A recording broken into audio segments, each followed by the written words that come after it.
საქართველოს უახლესი ისტორიის ყველაზე ხანგრძლივი სამოქალაქო წინააღმდეგობა დღეს ისტორიულ ნიშნულს აღწევს. ზუსტად 500 დღე შესრულდა მას შემდეგ, რაც ქვეყანაში უწყვეტი საპროტესტო პროცესი დაიწყო.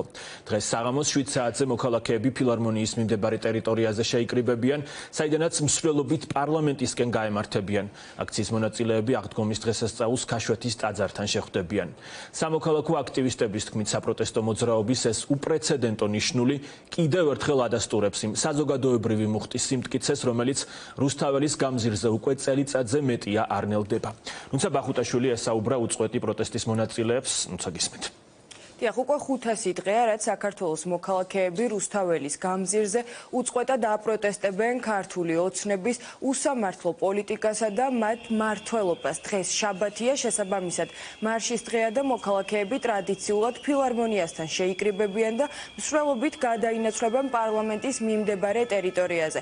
სამოქალაქო აქტივისტების თქმით, ისინი უკვე მესამე წელია, რაც ერთად ხვდებიან აღდგომის ბრწყინვალე დღესასწაულს და არც დღევანდელი დღე იქნება გამონაკლისი. 7 საათზე ფილარმონიასთან შეიკრიბებიან, გადაინაცვლებენ მსვლელობით რუსთაველის გამზირზე და უკვე 11 საათისთვის ქაშვეთის ტაძართან გადაინაცვლებენ, სადაც ერთად შეხვდებიან კვლავ აღდგომის ბრწყინვალე დღესასწაულს. სამოქალაქო აქტივისტები, რომლებიც უწყვეტ პროტესტში 500 დღეა უკვე რაც ჩართულები არიან, ამბობენ, რომ ეს არის უპრეცედენტო მასშტაბის წინააღმდეგობა, რომელიც საქართველოს ისტორიას არ ახსოვს. შესაბამისად მოუწოდებენ თანამოქალაქეებს შემოუერთდნენ დღევანდელ მსვლელობას და ერთად შეხვდნენ აღდგომის ბრწყინვალე დღესასწაულს. ეს ადამიანები აპროტესტებენ, როგორც უკვე გითხარით, ქართული ოცნების მმართველობას და ასევე იბრძვიან იმ ადამიანებისთვის, რომლებიც ქართულმა ოცნებამ უსამართლოდ დაატყვევა, მრავალი წლით ციხეში გაუშვა, მხოლოდ იმიტომ, რომ პროევროპულ აქციებში იღებდნენ მონაწილეობას. ეს შაბათია, შაბათი მარშის დღეა, ამავდროულად დღეს არის წინააღმდეგობის მე-500 დღე, 500 დღეა, რაც ქართველი ხალხი მეტგრად შეუპოვრად იბრძვის თავისუფლებისთვის. ესეთი პრეცედენტი უწყვეტი წინააღმდეგობის საქართველოს უახლეს ისტორიაში არ ყოფილა და ეს ბრძოლა უნდა გაგრძელდეს და ძალიან დიდი მნიშვნელობა აქვს დღეს ამის დემონსტრირებასაც. ამიტომ დღეს 7 საათზე ყველას გელოდებით ფილარმონიასთან, საიდანაც გვექნება მსვლელობა პარლამენტის შენობის მიმართულებით და მერე უკვე გვიან 11 საათიდან უკვე შევიკრიბებით ქაშვეთის ეკლესიასთან, სადაც შეხვდებით ერთად აღდგომის ბრწყინვალე დღესასწაულს. ამიტომ გელით დღეს. ფაქტობრივად პროტესტში მონაწილე ადამიანები მესამე წელია მარშით მოვდივართ ქაშვეთის ეკლესიამდე, სამწლებს ვანთებთ, ვლოცულობთ, შესაბამისად ღამეს ვათებთ, აღდგომის ღამეს.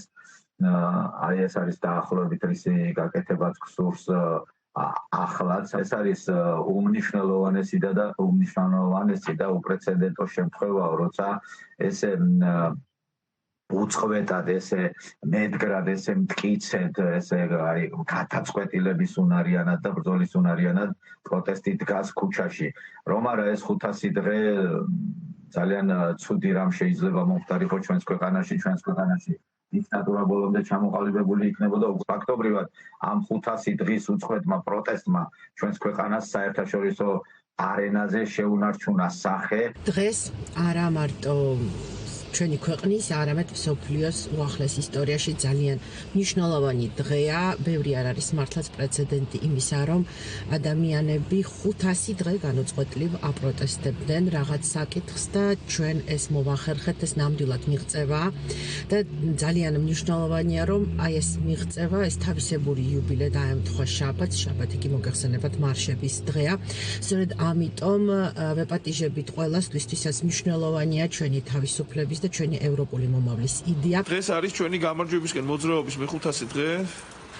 გელოდებით ყველას და ვაჩვენოთ კიდევ ერთხელ ქართულ ხალხს, რომ ჩვენი მოძრაობა არის შეუჩერებელი, ვერავინ და ვერაფერი ამ მოძრაობას გამარჯვებისკენ ვერ შეაბრკოლებს და ჩვენ ვიმოძრაობთ ბოლომდე, სანამ არ გადავარჩენთ ჩვენს ქვეყანას. მარშის შემდგომ რჩებით ქაშვეთის ეკლესიასთან და ერთად ერთიანი სულით, ერთიანი გულით, სიყვარულით აღვნიშნავთ აღდგომის ბრწყინვალე დღესასწაულს და კიდევ უფრო მეტად გამყარდებით რწმენაში, რომ ჩვენი გამარჯვება გარდაუვალია. იმის მიუხედავად, რომ უწყვეტი პროტესტის მიმდინარეობისას ქართულმა ოცნებამ არაერთი რეპრესიული კანონი მიიღო და მაქსიმალურად შეზღუდა სამოქალაქო აქტივისტების უფლებები, ისინი კვლავ იბრძვიან საქართველოს ევროპული მომავლისა და თავისუფლებისთვის, ამბობენ, რომ ბრძოლა იქნება მანამ, სანამ საბოლოო გამარჯვებას არ მოიპოვებენ.